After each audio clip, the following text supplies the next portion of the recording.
नमस्कार दोस्तों, the exam hacker channel में आपका स्वागत है। दोस्तों, आज की इस वीडियो लेक्चर में हम लोग स्टडी करने वाले हैं temperature and pressure belt of world. दोस्तों, ये जो टॉपिक है काफ़ी बड़ी टॉपिक है, इसलिए हम लोग दो पार्ट में डिवाइड करके इस टॉपिक को स्टडी करेंगे। पार्ट 1 जो आज स्टडी करने वाले हैं उसमें हम लोग देखेंगे टेम्परेचर से रिलेटेड जो कॉन्सेप्ट हैं उसको आज की इस वीडियो में हम लोग डिस्कस करेंगे। फिर अगला जो पार्ट 2 होगा उसमें प्रेशर से रिलेटेड जो कॉन्सेप्ट हैं उसको हम लोग स्टडी करेंगे। तो आज की इस वीडियो टेम्परेचर के कॉन्सेप्ट से रिलेटेड हम लोग क्या क्या स्टडी करने वाले हैं। ये रहा टेबल ऑफ कंटेंट्स। इसमें हम लोग देखेंगे कि टेम्परेचर होती क्या है, एटमॉस्फेरिक टेम्परेचर क्या होती है, फिर एटमॉस्फेरिक टेम्परेचर के सोर्सेज क्या होती हैं, फिर फैक्टर कंट्रोलिंग, क्या क्या फैक्टर्स कंट्रोल करते हैं टेम्परेचर डिस्ट्रीब्यूशन का, यानी किसी भी पर्टिकुलर लोकेशन जैसे मान लो दिल्ली है तो दिल्ली का टेम्परेचर क्या होगा, उसके लिए क्या क्या फैक्टर्स रिस्पॉन्सिबल हैं वो हम लोग देखेंगे इसको इस टॉपिक में। ये हैं यूपीएससी प्रीलिम्स में पूछ लिए जाते हैं ज्योग्राफी सेक्शन में कि क्या क्या फैक्टर्स कंट्रोल करते हैं टेम्परेचर डिस्ट्रीब्यूशन का। ठीक है, इसको ध्यान से आप देखेगा। फिर डिस्ट्रीब्यूशन ऑफ टेम्परेचर। अब एक अर्थ है, अर्थ में जो टेम्परेचर है एक समान नहीं है, इसमें टेम्परेचर में वेरिएशन पाए जाते हैं। जैसे इंसुलेशन के चैप्टर में हम लोग देखे थे इंसुलेशन में वेरिएशन पाए जाते हैं, तो वैसे ही टेम्परेचर में भी वेरिएशन पाए जाते हैं। टेम्परेचर में वेरिएशन दो टाइप के होते हैं, स्पेशियल वेरिएशन में मिलते हैं, टेम्परल वेरिएशन मिलते हैं। यानी कि पूरे ईयर में अलग अलग मंथ में अलग अलग टेम्परेचर होता है और अलग अलग जगह पे अलग अलग टेम्परेचर होता है। तो स्पेशियल और टेम्परल दोनों टाइप के वेरिएशन पाए जाते हैं।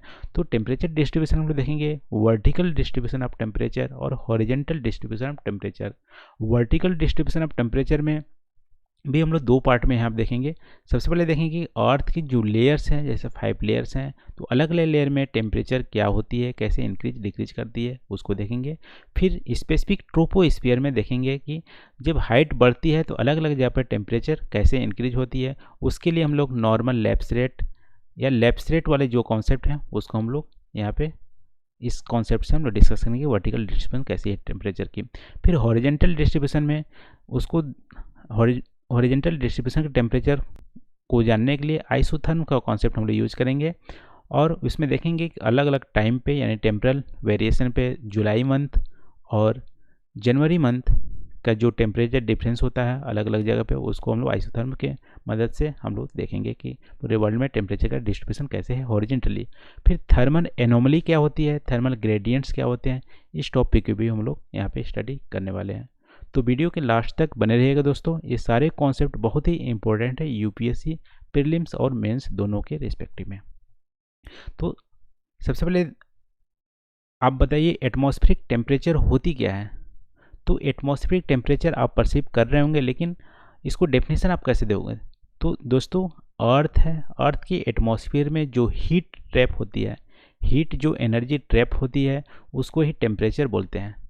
तो एटमॉस्फेयर में जो हीट ट्रैप होती है एटमॉस्फेरिक कंपोनेंट में, जैसे एटमॉस्फेरिक कंपोनेंट डस्ट हो गए, वाटर वेपर हो गए, एयर हो गए, तो इन तीनों कंपोनेंट में जो हीट ट्रैप होगी, जो हीट इसमें होगी उसको ही टेम्परेचर हम बोलेंगे। तो टेम्परेचर को कैसे मेजर किया जाता है, सेंटीग्रेड से, फ़ारेनहाइट से और केल्विन से मेजरमेंट किया जाता है टेम्परेचर का। अब देखो, अभी तो हम लोग डेफिनेशन देख लिए कि एटमॉस्फेयर टेम्परेचर होती क्या है। अब इस एटमॉस्फेयर में टेम्परेचर यानी आती कहाँ से, उनकी जो हीट है उसकी सोर्स कहाँ है। तो सोर्स तो एक ही है दोस्तों, सूरज, लेकिन उसमें भी इनडायरेक्ट वे में कैसे सूरज से एटमॉस्फेयर एनर्जी लेता है, अलग अलग तरीके से एनर्जी लेता है, उसको हम लोग यहाँ पे स्टडी करेंगे। तो देखो, हम लोग इंसुलेशन के चैप्टर में देखे थे कि अर्थ है, जब सूरज से एनर्जी आती है फोटॉन के रूप में और शॉर्ट वेव फॉर्म में जो एनर्जी होती है अर्थ रिसीव करती है, उसको ही इंसुलेशन बोलते हैं। तो इंसुलेशन क्या होती है, शॉर्ट वेव फॉर्म में एनर्जी होती है। अब जब इंसुलेशन अर्थ में पड़ती है तो यहाँ अर्थ सरफेस उसको एब्जॉर्व करती है शॉर्ट वेव वाली एनर्जी को, इंसुलेशन को, और लॉन्ग वेव फॉर्म में एनर्जी को रेडिएट करती है। ठीक है, तो यहाँ पे लॉन्ग वेव फॉर्म वाला एनर्जी रेडिएट होती है और एटमॉस्फेयर क्या करती है, ये दोनों को ही, इंसुलेशन और रेडिएशन दोनों को ही एब्जॉर्व करती है, लेकिन अलग अलग रेट में। जैसे हीट बजट में हम लोग देखे थे कि जो एटमॉस्फेयर की जो हीट बैलेंस है वो कितनी है, 135 यूनिट यदि आप हीट बजट वाला वीडियो नहीं देखे होंगे तो प्लीज़ जाके पहले देख लीजिए। तो हीट जो एटमॉस्फेयर की जो हीट बैलेंस है 135 यूनिट, ये किसके रेस्पेक्ट में है? यदि थर्मोपॉज पे 100 यूनिट हमें एनर्जी रिसीव हो रही है किसी पर्टिकुलर टाइम पे, यानी एक दिन में मान लो 100 यूनिट रिसीव हो रही है, तो एटमॉस्फेयर में 135 यूनिट यहाँ पे होगी एनर्जी। अब आप कंफ्यूज हो रहे होंगे कि 135 जब 100 रिसीव हो रही है तो 135 क्यों होगी। आप इसको ऐसे समझ सकते हो, मान लो आपके बैंक अकाउंट आप ओपन कराए हो, तो बैंक अकाउंट में सैलरी एक महीने में मान लो 100 रुपीज़ आती है, लेकिन आपके अकाउंट में 135 रुपीज़ होती है। ये कैसे हुई? क्योंकि आपके पास कुछ सेविंग्स होगी, 35 रुपीज़ सेविंग होंगी। ऐसे ही मान लो एटमॉस्फेयर में भी पुराना सेविंग होता है, तो एट ए टाइम जब एक दिन में 100 यूनिट्स आती है तो एटमॉस्फेयर में जो बैलेंस होती है हीट का 135 होती है। अब देखो 135 कहाँ कहाँ से आती है? देखो 2 यूनिट्स तो आयनोस्फीयर और स्ट्रेटोस्फीयर इंसुलेशन के फॉर्म में एब्जॉर्व कर लेते हैं, यानी कि शॉर्ट वेव वाला जो एनर्जी होती है 2 यूनिट स्ट्रेटोस्फीयर और आयनोस्फीयर एब्जॉर्व कर लेती है। ठीक है, 2 यूनिट आपको यहाँ से आए, और फिर 15 यूनिट जो हो गया वाटर वेपर इंसुलेशन को एब्जॉर्व करती है, तो 15 यूनिट यहाँ से आए। 17 यूनिट जो एटमॉस्फेयर होती है वो इंसुलेशन से मिलती है उसको हीट, 17 यूनिट से, और बाकी आप 17 माइनस कर दो तो कितना हो जाएगा? 118। ठीक है, तो 118 यूनिट कहाँ से मिलती है? ये लॉन्ग वेव रेडिएशन से एटमॉस्फेयर को मिलती है। तो यहाँ पे देखो मेजर जो हीट है एटमॉस्फेयर को वो 2 सोर्स से मिलती है। पहला सोर्स होती है इंसुलेशन जो 17 यूनिट से मिलती है आउट ऑफ 135 हीट बैलेंस, और दूसरा जो होती है 118 इसको लॉन्ग वेव रेडिएशन से मिलती है। इसमें भी अलग अलग रेडिएशन से, कुछ लैंड से मिलती है, कुछ ओशियन से लेटेंट हीट एवेपोरेशन से मिलती है, कुछ कंडक्शन से मिलती है। ठीक है, तो यहाँ पे 5 यूनिट कंडक्शन से मिलती है। आप हीट बजट में आप देख लीजिएगा 5 यूनिट कंडक्शन से मिलती है। फिर आई थिंक 98 यूनिट्स यहाँ से मिलती है लैंड के कन्वेक्शन से। फिर 22 यूनिट्स मिलती है ओशियंस के हीट ऑफ एवेपोरेशन से, जो इवेपोरेट होती है ओशियन से, जो वाटर्स होते हैं उससे यहाँ मिलती है। तो 118 यूनिट्स यहाँ पे आपको देखने को मिलेंगे रेडिएशन से एनर्जी मिलती है, और 17 यूनिट शॉर्ट वेव फॉर्म में। तो 2 यहाँ पे सोर्सेस हो गए, इंसुलेशन और लॉन्ग वेव टेरेस्ट्रियल रेडिएशन। अब इसके अलावा कौन कौन से सोर्स होते हैं? तो यहाँ पे यदि सोर्स में आप डिटेल में लिखना चाहते हो तो सोर्स ऑफ टेम्परेचर में आप लिखोगे नेचुरल सोर्स होती है, आर्टिफिशियल सोर्स होती है। नेचुरल सोर्स में इंसुलेशन जो हम लोग देखें 17 यूनिट आउट ऑफ 135 इंसुलेशन से मिलती है। फिर long wave terrestrial radiation 118 unit मिलती है आउट ऑफ 135। फिर वैल्केनोस एक्टिविटीज़ ये भी नेचुरल हैं, ये भी फ्रैक्शंस मिलते हैं, इसलिए यहाँ पे यूनिट मैं नहीं दर्शा रहा हूँ। लेकिन वैल्केनो जब इरप्शन होती है तो जो स्थनीय स्पेयर से लावा निकलती है उसके साथ कुछ हीट भी निकलती है, तो हीट भी इसका भी सोर्स है एटमॉस्फेयर का। फिर इंटीरियर अर्थ, आप ओशियन की जो बॉटम है वहाँ से कुछ हीट जो मिलती है एटमॉस्फेयर से, वो बहुत ही फ्रैक्शन में मिलती है, लेकिन हैं सोर्सेस। नेचुरल सोर्स में इंसुलेशन तो मेजर है, लॉन्ग वेव सबसे मेजर है, लेकिन वैल्केनस और इंटीरियर अर्थ भी यहाँ पे सोर्सेस हैं नेचुरल सोर्स में। अब देखो आर्टिफिशियल सोर्स आप देखोगे तो आर्टिफिशियल सोर्स में आपको देखो इंडस्ट्रियलाइजेशन, मान लो ट्रांसपोर्टेशन, कोई बसेस चल रही हैं, रेलवेज चल रही हैं, तो वहाँ से भी हीट एटमॉस्फेयर को मिलता है, CO2 इमिट होता है। CO2 जो इमिट होता है तो वो भी हीट गैस होती है, इंडस्ट्री से मिलती है। ठीक है, फॉरेस्ट फायर हो गए, ये भी आर्टिफिशियल सोर्स हो सकते हैं, नेचुरल भी हो सकते हैं, नेचुरल फायर भी हो सकते हैं। तो फॉरेस्ट फायर भी और कुकिंग फ्यूल बर्निंग से भी एटमॉस्फेयर को हीट मिलती है। फिर देखो स्लैश एंड बर्न एग्रीकल्चर और बहुत सारे ऐसे ह्यूमन की एक्टिविटीज़ हैं जिससे एटमॉस्फेयर को हीट मिलती है। तो आर्टिफिशियल सोर्स में भी आप लिख सकते हो। नेचुरल सोर्स में जनरली इंसुलेशन और long wave terrestrial radiation, volcanic activities और इंटीरियर ऑफ अर्थ। तो ये सारे सोर्सेस हैं एटमॉस्फेयर के टेम्परेचर का। अब देखो फैक्टर्स क्या क्या होते हैं जो कंट्रोल करती हैं टेम्परेचर डिस्ट्रीब्यूशन में। मान लो किसी लोकेशन का जो टेम्परेचर है वो कैसे आप निकालोगे, क्या क्या फैक्टर्स अफेक्ट करेंगे। तो सबसे पहले लैटिट्यूड। अब देखो इंसुलेशन में हम लोग देखे थे कि जो अर्थ होती है, अर्थ के इक्वेटर पे सबसे ज़्यादा इंसुलेशन मिलता है, तो इंसुलेशन सबसे ज़्यादा मिलेगी तो वहाँ पे टेम्परेचर भी ज़्यादा होगी, क्योंकि इंसुलेशन जब अर्थ में पड़ेगा तो लॉन्ग वेव टेरेस्ट्रियल रेडिएशन भी इमिट होगी उसी रेट में। तो लॉन्ग वेव टेरेस्ट्रियल जो रेडिएशन होती है एटमॉस्फेयर ज़्यादा उसको ट्रैप करती है, क्योंकि वो लॉन्ग वेवलेंथ होती है। उसमें लॉन्ग वेवलेंथ क्या करती है, CO2 या वाटर वेपर जो है उसको ईजिली ट्रैप करती है। और फिर यहाँ पे जो एटमॉस्फेयर के नज़दीक होती है वहाँ पे सबसे ज़्यादा टेम्परेचर होती है, और फिर ऊपर जाते थे टेम्परेचर घटती जाती है। उसको हम लोग वर्टिकल डिस्ट्रीब्यूशन में देखेंगे। लेकिन लैटिट्यूड होती है, इक्वेटर सबसे ज़्यादा इंसुलेशन लेती है, इसलिए वहाँ पे टेम्परेचर ज़्यादा होता है। फिर पोल की ओर जाएंगे तो टेम्परेचर घटती जाएगी, तो लैटिट्यूड एक फैक्टर है। फिर एल्टीट्यूड में आप देख सकते हो कि जैसे जो सी का सरफेस है, सी सरफेस में टेम्परेचर सबसे ज़्यादा होंगे। जैसे जैसे एल्टीट्यूड जाओगे, मान लो हिमालय पर जाओगे तो टेम्परेचर घटती जाती है, यानी हाइट के साथ टेम्परेचर घटती रहती है। ऐसा क्यों? आप ऐसे देख सकते हो कि अर्थ होती है, अर्थ के बॉटम में एटमॉस्फेयर जो होती है उसकी डेंसिटी ज़्यादा होती है।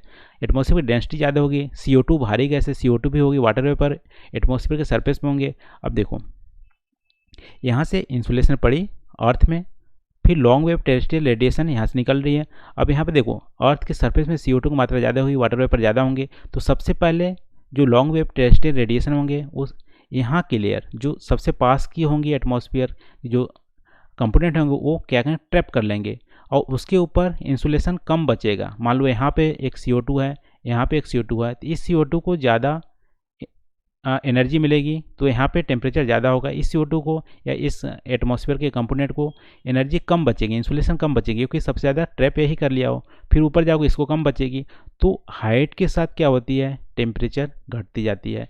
तो एल्टीट्यूड भी एक फैक्टर होती है। फिर देखो डिस्टेंस फ्रॉम सी। अब ऐसे समझ लो सी क्या होती है, देर से गर्म देर से ठंडा होती है।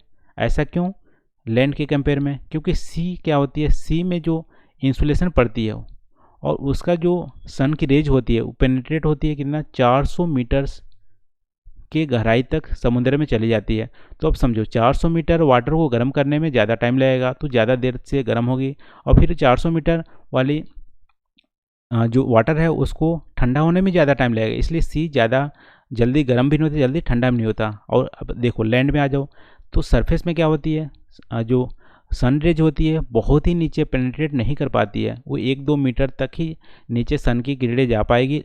तो क्या होगी, 1-2 मीटर को हीट करने में ज़्यादा टाइम नहीं लगेगा सनरेज को। इसलिए लैंड क्या होती है, जल्दी गर्म होती है और जल्दी ठंड होती है। सी क्या होती है, देर से गर्म होती है, देर से ठंडा होती है। तो डिस्टेंस फ्रॉम सी, यदि इंटीरियर में कोई लोकेशन है, डिस्टेंस से ज़्यादा दूरी है, तो क्या होगा, जल्दी हीट होगा, जल्दी ठंडा होगा। तो डिस्टेंस फ्रॉम सी भी एक फैक्टर है। फिर देखो influence of warm and cold ocean current. यदि जहाँ पे कोल्ड ओशियन है वहाँ पे ठंडी होगी, वार्म ओशियन है करंट है वहाँ पे गर्मी होगी। जैसे मान लो यूके क्या है, लैटिट्यूड में बहुत ही पोलवर्ड है, फिर भी वहाँ पे वार्म ओशियन करंट पाए जाते हैं, इसलिए यूके बहुत ज़्यादा ठंड भी नहीं होती है। ठीक है, तो इन्फ्लुएंस करती है वार्म ओशियन करंट और कोल्ड ओशियन करंट। फिर देखो कुछ लोकल एस्पेक्ट होते हैं जो टेम्परेचर को डिस्ट्रीब्यूशन को अफेक्ट करते हैं। मान लो एक माउंटेन्स है, ईस्ट और वेस्ट फेसिंग है, तो ईस्ट और वेस्ट फेसिंग में आपको ज़्यादा इंसुलेशन मिलेंगे। यदि एक माउंटेन है नॉर्थ और क्या बोलते हैं साउथ, यदि नॉर्थ और साउथ साइड में क्या होंगे, इंसुलेशन कम मिलेंगे। तो सम लोकल एस्पेक्ट भी होते हैं जो टेम्परेचर डिस्टर्बेंस को अफेक्ट करते हैं। तो आप इसको ध्यान रखिए, टेम्परेचर को क्या क्या अफेक्ट करते हैं, latitude, altitude, distance from sea, influence of warms and cold ocean, और कुछ लोकल एस्पेक्ट होती है। ठीक है, ये फैक्टर करती है डिस्ट्रीब्यूशन का, टेम्परेचर का, इसको आप ध्यान रखिएगा। अब देखते हैं ग्लोबल डिस्ट्रीब्यूशन ऑफ टेम्परेचर। अभी हम लोग देखें कि एटमॉस्फेरिक टेम्परेचर होती क्या है और सोर्सेस ऑफ एटमॉस्फेरिक टेम्परेचर क्या हैं और क्या क्या फैक्टर्स अफेक्ट करते हैं किसी लोकेशन को एटमॉस्फेयर उसकी टेम्परेचर के लिए। अब देखते हैं ग्लोबल डिस्ट्रीब्यूशन टेम्परेचर का ग्लोबल डिस्ट्रीब्यूशन क्या है। तो इसमें दो पार्ट है, एक वर्टिकली एक हॉरिजेंटली। देखो वर्टिकली आप देखोगे टेम्परेचर बहुत ज़्यादा हाईली वेरिएबल होता है।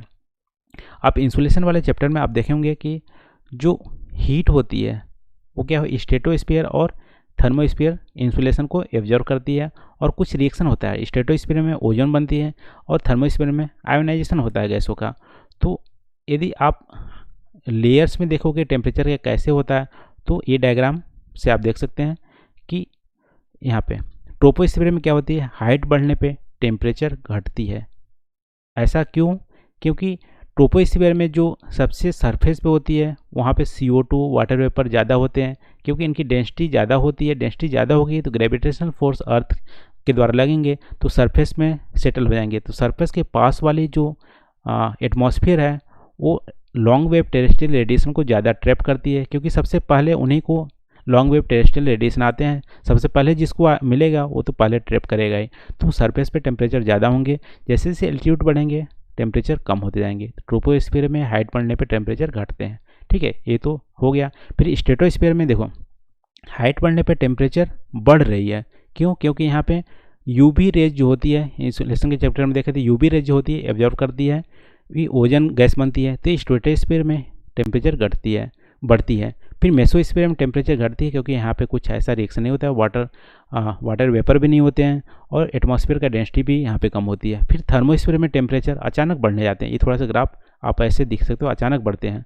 ठीक है, अचानक इसलिए बढ़ते हैं क्योंकि हमें आयोनाइजेशन होता है। यहाँ पे एक्स और गामा रेज जो बहुत ज़्यादा हाई एनर्जी होती है उसके द्वारा जो एटॉम लेवल का जो एटमॉस्फेयर है उससे रिएक्शन होते हैं, आयोनाइजेशन होती है। तो थर्मोस्फीयर में आपको टेम्परेचर बढ़ते हुए देखेंगे। ठीक है, तो अलग अलग लेयर में आपको देखो ट्रोपोस्फीयर में टेम्परेचर घट रहे हैं, स्ट्रेटोस्फीयर में टेम्परेचर बढ़ रहे हैं, मेसोस्फीयर में टेम्परेचर घट रहे हैं, थर्मोस्फीयर में बहुत ज़्यादा टेम्परेचर बढ़ रहे हैं। तो ऐसे वर्टिकल डिस्ट्रीब्यूशन ऑफ टेम्परेचर आपको देखने को मिलेंगे अलग अलग लेयर में। फिर यदि सिर्फ ट्रोपोस्फीयर की बात करें, ट्रोपोस्फीयर में हाईली वेरिएबल देखने को मिलेगा। सब जगह एक जगह ऐसा नहीं है कि टेम्परेचर एक ही रेट में आपको घट रहे हैं। घट तो रहे हैं लेकिन एक ही रेट में आपको नहीं घटते हुए देखेंगे, ये अलग अलग रेट में घटते हुए देखेंगे। इसके लिए लैप्स रेट के कॉन्सेप्ट से हम लोग समझ सकते हैं कि कैसे टेम्परेचर घटते हैं।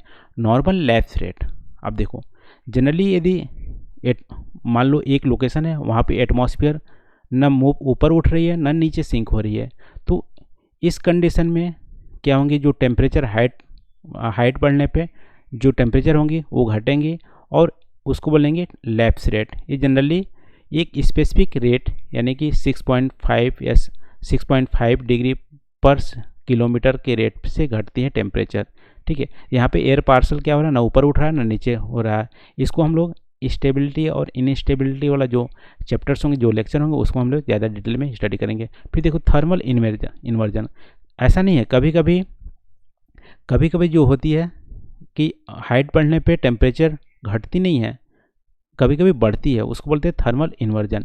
थर्मल इन्वर्जन में क्या होती है कि सरफेस के पास का जो एटमॉस्फेयर होता है वो कोल्ड होता है और उसके ऊपर हॉट होता है, इसलिए इसको थर्मल इन्वर्जन बोलते हैं। तो इसमें क्या होती है, टेम्परेचर हाइट बढ़ने पर टेम्परेचर बढ़ेगी।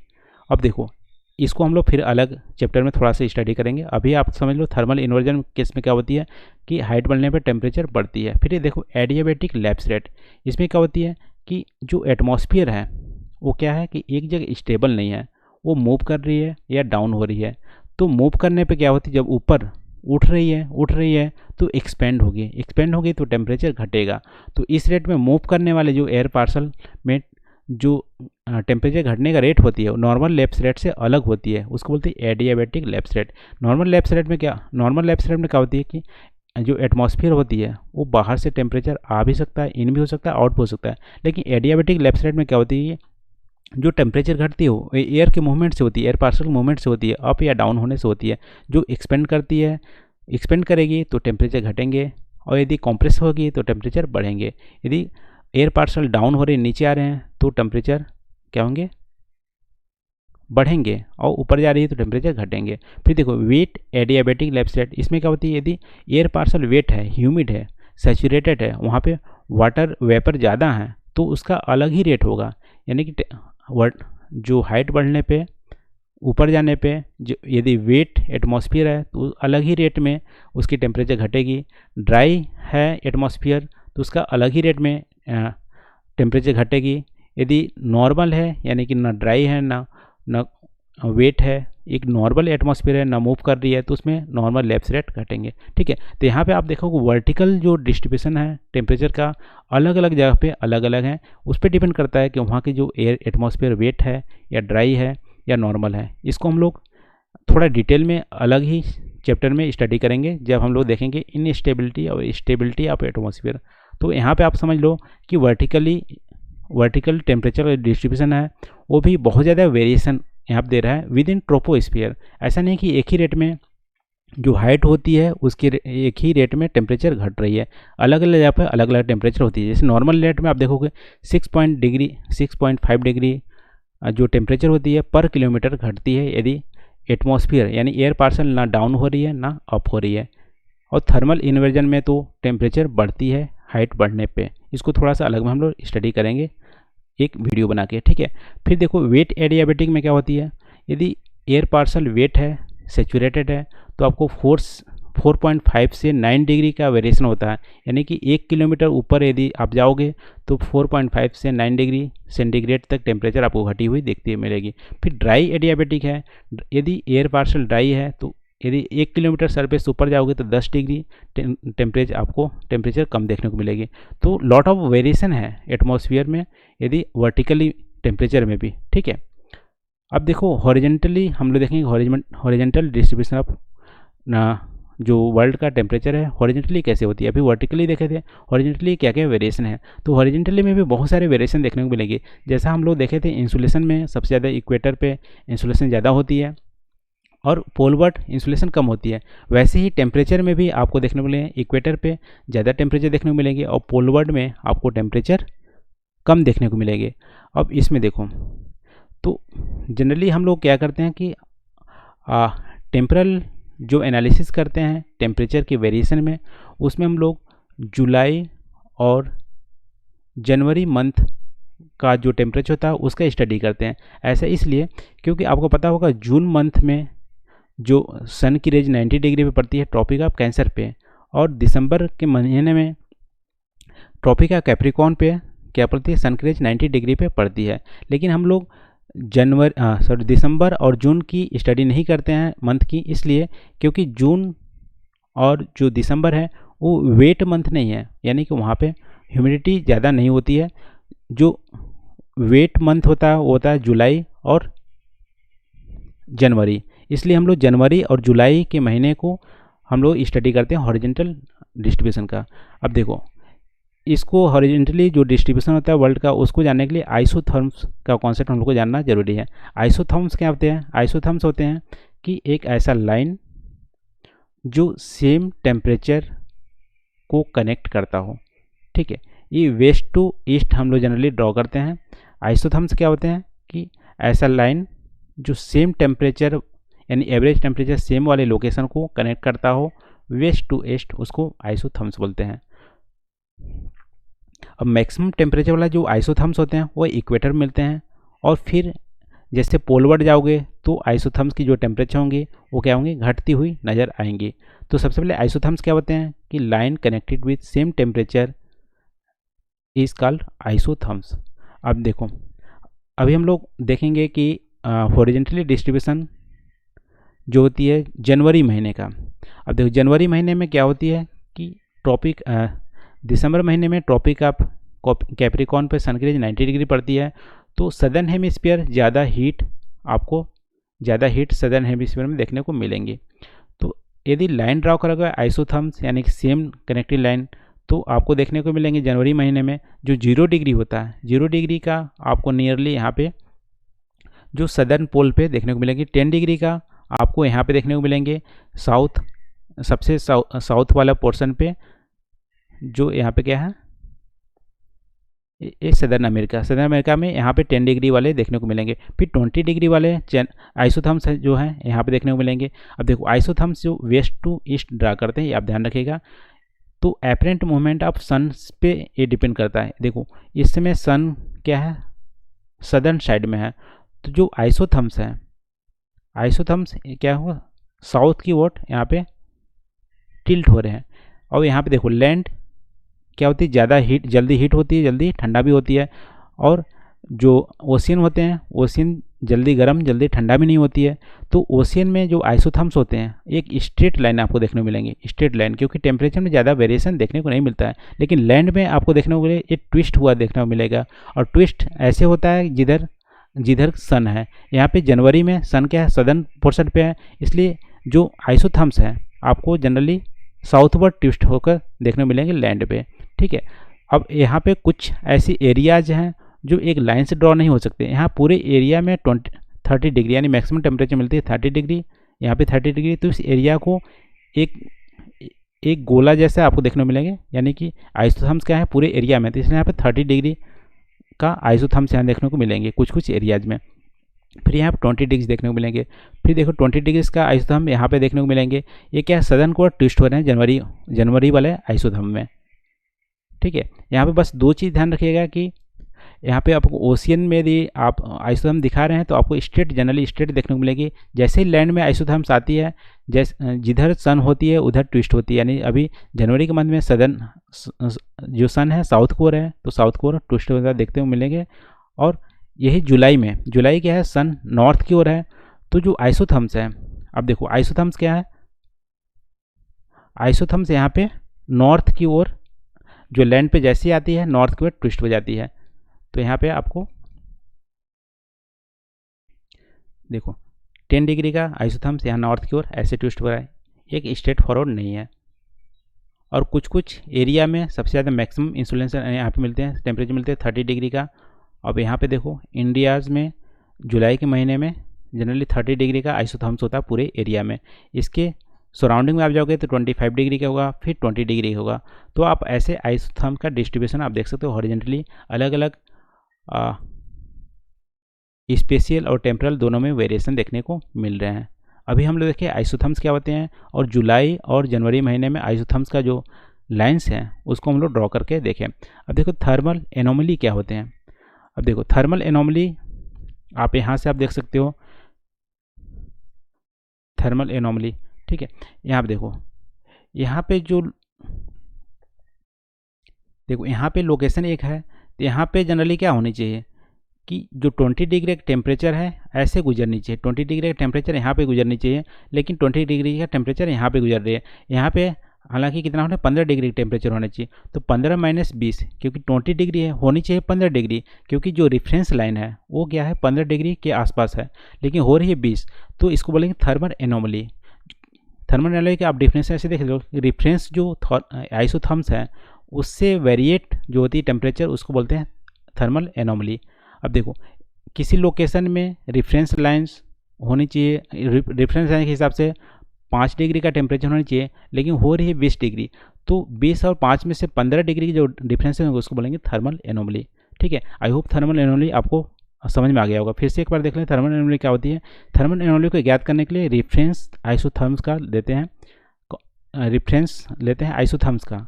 तो आइसोथर्म्स क्या जनरली स्ट्रेट होनी चाहिए, लेकिन स्ट्रेट नहीं होती है, लैंड पे आने ट्विस्ट हो जाती है। तो उस लोकेशन में जो रेफरेंस आइसोथर्म्स है, मान लो ऐसे आप इमेजिनरी आप ड्रॉ कर लिए, क्या होनी चाहिए 15 डिग्री होनी चाहिए, लेकिन क्या है एक्चुअल में 20 डिग्री है। तो 20 माइनस 15 यानी 5 डिग्री का यहाँ पे थर्मल वेरिएशन मिल रहा है, तो यही हो गया थर्मल एनोमली। ठीक है, और दूसरा जो कॉन्सेप्ट है थर्मल ग्रेडियंट। थर्मल ग्रेडियंट क्या होती है, दो आइसोथर्म्स के बीच का जो टेम्परेचर डिफरेंस होता है वो होता है थर्मल ग्रेडियंट। जैसे मान लो दो आइसोथर्म नियर क्या है, यहाँ 10 है ये 20 है, इसके बीच में क्या होगा 10 डिग्री डिफरेंस हो गया। तो ग्रेडियंट मतलब ढलान। अब देखो यहाँ पे एटमॉस्फेरिक प्रेशर क्या होगी, यहाँ पे जनरेट होगी यदि थर्मल ग्रेडियंट ज़्यादा होंगे या थर्मल ग्रेडियंट होगा तो यहाँ पे टेम्परेचर का ढलान है, इससे यहाँ पे क्या होगा प्रेशर, जो प्रेशर डिफरेंसेस हैं वो यहाँ पे क्रिएट हो जाएंगे। तो थर्मल ग्रेडियंट क्या है, दो आइसोथर्म्स के बीच का टेम्परेचर जो डिफरेंस होता है उसको थर्मल ग्रेडियंट बोलते हैं। थर्मल एनोमली क्या होते हैं, रेफरेंस लाइन जो होती है आइसोथर्म्स का, उससे जो वेरिएशन होता है उस लोकेशन का टेम्परेचर का, उसको बोलते हैं thermal anomaly. It is found horizontal distance of temperature variation either positive और negative of any location with reference isotherms is called thermal anomaly. ठीक है, तो दो कॉन्सेप्ट का आप यहाँ पर ध्यान रखिए, थर्मल एनोमली और थर्मल ग्रेडियंट। तो आज के वीडियो में बस इतना ही दोस्तों। यहाँ पे हम लोग क्या क्या स्टडी किए, आइसोथर्म का कॉन्सेप्ट स्टडी किए, थर्मल एनोमली का कॉन्सेप्ट स्टडी किए, और थर्मल ग्रेडियंट का स्टडी किए, और यहाँ पे सोर्स ऑफ टेम्परेचर देखे, एटमॉस्फेरिक टेम्परेचर होती क्या है, और vertically distribution of atmospheric temperature होती है, हॉरिजॉन्टल डिस्ट्रीब्यूशन टेम्परेचर कैसी होती है, ये सारे कॉन्सेप्ट को हम लोग स्टडी किए। आई होप आपको वीडियो जो पसंद आया होगा और ये जो पूरी कॉन्सेप्ट आपको समझ में आ गया होगा। ठीक है, तो प्लीज़ कमेंट करके आप ज़रूर बताना वीडियो कैसा लगा। तो आज के लेक्चर में बस इतना ही दोस्तों। अगला जो टॉपिक हम लोग स्टडी करेंगे उसमें प्रेशर से रिलेटेड जो कॉन्सेप्ट हैं इस टॉपिक पे, यानी temperature and pressure belt of world, उसको हम लोग स्टडी करने वाले हैं। तो थैंक यू फॉर वॉचिंग, मिलते हैं अगले वीडियो में नए टॉपिक के साथ। Thank you.